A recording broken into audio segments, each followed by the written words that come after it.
예수는 신화다. 티모시 크리크, 피터 겐디 즈음, THJESUSMISTERIES. 예수는 정말 존재했는가? 예수 이야기가 수백 년 앞섰던 오시리스 디오니소스 신화와 이렇게 똑같은 까닭은 무엇인가? 예수는 인류의 구원자이며 인간이 된 신이고 하느님의 아들이며 아비지와 동격인데 오시리스 다오니소스 또한 그렇다. 예수는 결혼식 때 물을 포도주로 바꾸었는데 오시리스 다오니소스 또한 그랬다.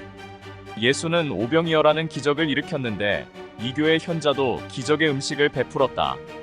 예수는 12제자를 거느렸는데 오시리스 다오니소스 또한 그랬다. 예수는 세상의 죄를 대신 지고 십자가에 매달려 죽었고 사흘 만에 부활해서 사도들 앞에 나타난 후 하늘로 올라가 심판의 날을 기다리는데 오시리스 다오니소스 또한 그렇다. 문자주의 그리스도교인들의 말처럼 악마가 미리 모방한 것인가? 아니면 예수의 이야기야말로 오시리스 디오니소스 신화를 변형한 또 다른 판본인가? 오시리스 디오니소스 신화를 문자 그대로 믿는 사람은 아무도 없는데 왜 유대인 예수 이야기는 역사적 사실이 되었는가? 이 책 저자는 예수 이야기와 이교도 신화가 매우 닮았다는 것을 알고 나서 경악을 했다고 합니다. 당연히 이들은 이교도 신앙과 그리스도교가 완전히 대립된 종교적 관점이라고 믿는 문화 속에서 자라왔기 때문이라고 말합니다. 그래서 더욱 호기심이 생겨 깊이 파고들기 시작했고 파고들수록 더욱 많은 유사성이 드러났으며 수많은 증거를 찾아냈다고 합니다. 고민에 빠졌던 저자들은 그동안 축적해온 수많은 충격적인 증거들을 통해 다음과 같은 결론을 내립니다. 예수 이야기는 역사적으로 실존한 메시아의 전기가 아니라 이교도의 여러 유서 깊은 이야기를 토대로 한 하나의 신화라고 확신하게 되었다고 말입니다. 그리스도교는 새롭고 유일무이한 계시 종교였던 것이 아니라 실은 고대 이교도의 미스테리아 신앙을 유대인 방식으로 각색한 것이라고 말입니다. 이 책의 내용은 그저 여흥을 위한 공상이 아니고 무리를 일으키기 위한 억측도 아니다. 이 책은 이용 가능한 역사적 자료와 가장 최근의 학문적 연구 성과를 굳건한 토대로 삼고 있다. 이 책은 일반 독자를 대상으로 한 책이지만 무리의 주장을 아주 철저히 분석하고 싶어하는 독자를 위해 인용문의 출처, 참고 문헌, 기타 보충 내용에 대해 풍부한 주석을 달아놓았다. 미스테리아의 핵심에는 죽어서 부활한 신인과 관련된 여러 신화가 있었다. 이 신인은 여러 이름으로 알려져 있었다. 고대 이집트에서는 오시리스, 이집트어로는 우시르, 고대 그리스에서는 디오니소스, 소아시아에서는 아티스, 시리아에서는 아도니스, 이탈리아에서는 바쿠스, 페르시아에서는 미트라스로 불렸다. 근본적으로 이 신인들은 모두 동일한 존재다. 이 책에서는 일찍이 BC 3세기에 통용된 이름들을 합성해서 오시리스 디오니소스라는 이름을 사용하게 될 것이다. 우리가 오시리스 디오니소스 신화의 다양한 변형을 연구하면 할수록 예수의 이야기도 그 변형들이 지닌 온갖 특성을 지니고 있다는 것이 더욱 명백해졌다. 우리는 오시리스 디오니소스와 관련된 신화의 골자를 추려내면 예수 전기를 속속들이 재구성할 수 있다는 것을 알게 되었다. 오시리스 디오니소스는 육체를 가진 신이며 부세주이고 하느님의 아들 선 어브 가드이다. 그의 아버지는 하느님이며 어머니는 인간 처녀이다. 그는 3명의 양치기가 찾아오기 전인 12월 25일에 동굴이나 누추한 외양간에서 태어난다. 신도들에게 세례 의식을 통해 다시 태어날 기회를 준다. 결혼식장에서 물을 술로 바꾸는 기적을 행한다.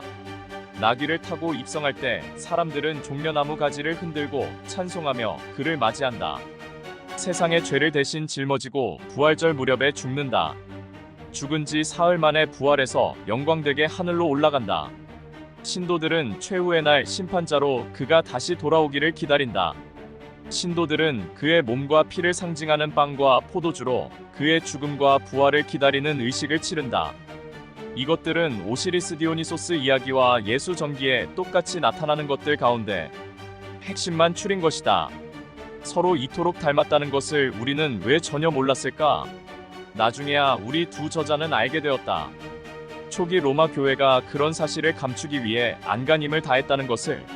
로마 교회는 이교도의 미스테리아 신앙을 말살하려는 잔혹한 계획을 세우고 이교도의 신성한 문헌들을 체계적으로 철두철미하게 말살했다. 이 계획은 너무나 완벽하게 수행되어 오늘날 이교도 신앙은 죽은 종교로 간주되기에 이르렀다. 예수 이야기는 신화로서의 속성을 모두 갖추고 있다. 그렇다면 그것은 정확히 무엇인가? 어차피 새로 발견된 영지주의 복음서를 읽는 사람은 거의 없고 그들의 환상적인 이야기를 문자 그대로 받아들일 사람도 없다. 그 복음서는 당연히 신화로 보인다. 그런데 신약 성서의 복음서들을 마찬가지 관점에서 보지 않는다면 그것은 문화적 편견의 소산일 뿐이다. 신약 성서의 복음서들 또한 우리가 읽어버렸다가 최근에 새로 발견했다고 가정해보자. 그러면 대체 누가 그 복음서를 열렬히 읽을 것인가? 또 동정녀에게서 태어났다는 인간이 역사적 실존 인물이며 물 위를 걸었고 죽은 후 부활했다는 것을 누가 사실로 믿겠는가? 오시리스, 디오니소스, 아도니스, 아티스, 미트라스 등등 이교도 미스테리아 신앙의 구세주 이야기는 모두 비유라고 생각하면서 근본적으로 동일한 이야기를 유대인식으로 각색해 베들레헴의 한목수 이야기는 사실이라고 믿어야 하는 이유는 무엇일까? 그리스도교인으로 자라온 우리 두 저자는 수년 동안 열린 마음으로 영적 탐구를 했으면서도 감히 그런 의문을 갖는 것조차 위험하다는 생각을 떨칠 수 없었다. 어린 시절에 교리를 주입하면 아주 깊숙이 스며든다. 우리는 이제 요컨대 예수가 이교도의 신이었으며 그리스도교는 이교도 신앙의 이단적 산물이라고 말하게 되었다. 이런 발언은 위험천만해 보인다. 하지만 우리의 명제를 따르면 오시리스 다오니소스 이야기와 예수 그리스도 이야기 사이의 유사성이 간명하고 우아하게 설명된다. 이 이야기들은 발전하고 있는 신화 세계의 일부인 것이다. 오시리스 디오니소스 신화와 예수 그리스도 전기 사이의 놀랄만한 유사성이 오늘날에는 그리 알려져 있지 않다. 그러나 기원 후 천 몇 세기 동안에는 그 유사성이 이교도와 그리스도교인들에게 널리 알려져 있었다. 이교도 철학자이자 풍자가인 켈수스는 예수 이야기가 실은 이교도 신화의 저급한 모방일 뿐인데도 그리스도교인들이 그것을 새로운 계시인 양 유포시키려고 한다고 비난했다. 그는 이렇게 물었다. 그 특수한 사건들이 그리스도교인들에게는 지상에서 유일무이한 사건인가? 만일 그렇다면 그것이 어떻게 유일무이하단 말인가? 우리의 것은 왜 신화로 여겨야 하고 그들의 것은 왜 사실로 믿어야 한단 말인가? 그리스도교인들은 무슨 근거로 자신들의 믿음에 특수성을 부여하는가? 사실 그리스도교인들이 믿는 것에는 특별한 구석이 전혀 없다. 그들에게 특별한 데가 있다면 신에 대한 더욱 폭넓은 진리를 모두 배제해버린 채 신을 믿는다는 점뿐이다. 초기 그리스도교인들에게는 이러한 비난이 너무나 통렬했다. 그리스도교보다 수백 년은 앞선 이교도 신화가 어떻게 하나이며 유일한 구원자 예수의 전기와 그토록 공통점이 많을 수 있단 말인가? 그것을 필사적으로 해명하기 위해 교부들은 앞에서 말한 가장 터무니없는 이론들 가운데 하나에 호소했다. 기원 후 2세기 순교자 유스티누스 시대부터 그들은 악마가 사람들을 호도하기 위해서 예언대로 그리스도교 신앙을 표절했다고 선언한 것이다. 하느님의 진짜 아들이 문자 그대로 도래해서 지상을 거닐 거라는 사실을 알고 있었던 악마가 그 일이 실제로 일어나기 전에 그의 생애 이야기를 베껴서 오시리스 디오니소스 신화를 만들어냈다는 것이다. 그리스도교에서는 예수가 하느님의 독생자라고 주장하지만 여러 형태의 오시리스 디오니소스 또한 하느님의 아들로 찬양되었다. 예수는 하느님의 아들이지만 아버지와 동격이다. 디오니소스는 제우스의 아들, 본질적으로 가장 무서우면서도 인간에게는 가장 자애로운 신이다. 예수는 참다운 신 중에 신 베리가드 어브 베리가드이다. 디오니소스는 날 때부터 신 가운데 주인인 신이다. 예수는 인간의 모습을 띤 신이다. 성 요한은 예수가 말씀이 육신이 되어 우리 가운데 계신다고 썼다. 바울의 말에 따르면 하느님은 자기 아들을 죄 있는 육신의 모양으로 보냈다. 디오니소스는 죽어야 할 육체 속에 자신의 신격을 감춘 것은 죽어야 할 운명의 인간들에게 나타나기 위해서였다고 말한다. 그는 사도들에게 이렇게 말한다. 바로 그런 이유 때문에 나는 불멸의 형태를 변화시켜 인간의 모습을 갖게 되었다. 예수와 마찬가지로 여러 신화에서 이교의 신인은 죽어야 할 운명의 동정녀에게서 태어난다. 소아시아에서 아티스의 어머니는 동정녀 키멜레다. 시리아에서 아도니스의 동정녀 어머니는 스미르나라고 불린다. 알렉산드리아에서 아이오는 동정녀 코레에게서 태어난다. 고대 그리스에서 디오니소스는 동정녀 세멜레에게서 태어난다. 세멜레는 광채로 가득한 모습을 한 제우스를 보고 싶어 하다가 불가사의하게 번갯불에 의해 임신한다.